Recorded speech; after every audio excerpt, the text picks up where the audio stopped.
December the 7th, 1941, the day Pearl Harbor was attacked by the Japanese, and 2,000 men lost their lives. One of the biggest infantries to get ready for the war was in Texas. Some soldiers were volunteers. Brothers Gilbert and Jorge Garza from San Isidro were just a few of the teenagers still in high school. I was a platoon leader, a platoon sergeant, and we had 17 tanks and 70-some men that were under me.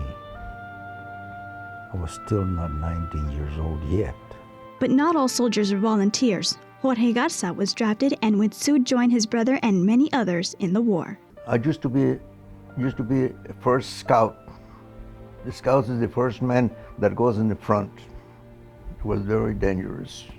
We could see the gunfire from across the river. In the U.S. alone, 400,000 men lost their lives and were buried overseas. Times were hard not just for the Axis, but for the Allied soldiers as well. I knew a lot of guys, with good friends of mine that they die over there.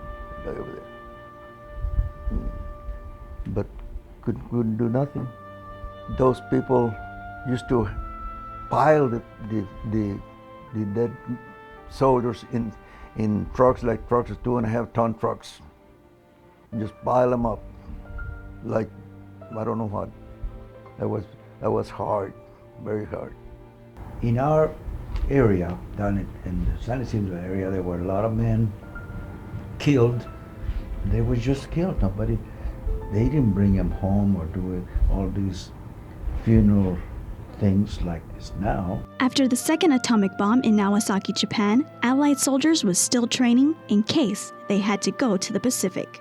We were afraid we had to go to the Pacific. So finally, the war was over in the Pacific in August, I think, and then we start coming home.